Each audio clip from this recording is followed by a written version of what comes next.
ये कोई साधारण कन्या नहीं है जनक। इस धनुष से तुम्हारी पुत्री का भविष्य जुड़ा हुआ है जनक। ये धनुष निर्धारित करेगा कि भविष्य में सीता का योग्य वर कौन।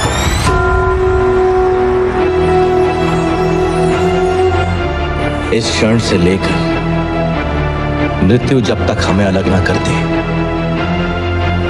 मैं तुम्हारा हूं।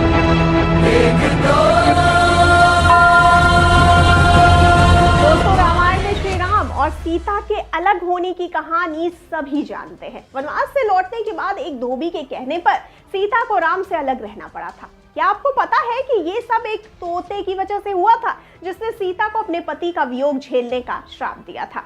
जी हाँ दोस्तों, सीता जब छोटी थी तब अपनी सखियों के साथ बाग में खेल रही थी। तभी उसकी नजर तोते की एक जोड़े पे पड़ा।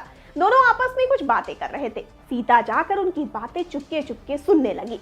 तोते की जोड़ी कह रही थी कि भविष्य में राम नाम का एक प्रतापी राजा होगा, जिसका विवाह सुंदर राजकुमारी सीता से होगा। जब सीता ने उनसे पूछा कि ये सब उन्हें किसने बताया, तो तोते ने कहा कि उन्होंने महर्षि वाल्मीकि के मुंह से ये सब बातें सुनी। वे अपने आश्रम में शिष्यों को ये बातें बता रहे थे। तब सीता ने कहा कि जिस राजकुमारी की वो बात कर रहे हैं वो मैं ही हूँ। ये सुनकर तोते घबरा गए। उन्होंने कहा कि हम उड़कर कहीं दूर जा रहे हैं और कभी यहाँ नहीं आएंगे।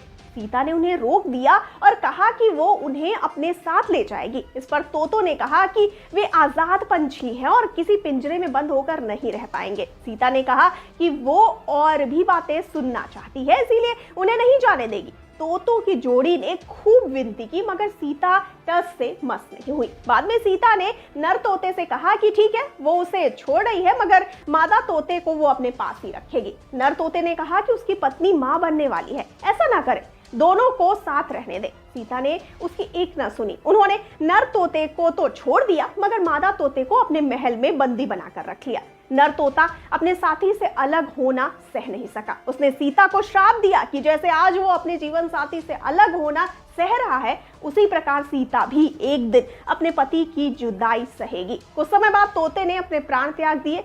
सीता को जब पता चला तो उन्हें बहुत दुख हुआ, मगर अब बहुत देर हो चुकी थी। कहते हैं कि इसी श्राप के कारण सीता को अपने पति श्री राम से दूर जाकर महर्षि वाल्मीकि के आश्रम में रहना पड़ा। दरअसल दोस्तों, श्री राम रावण का वध करके 14 वर्ष का वनवास खत्म कर सीता और लक्ष्मण के साथ अयोध्या लौटे। उसके बाद कुछ लोगों ने सीता की पवित्रता पर सवाल उठाए।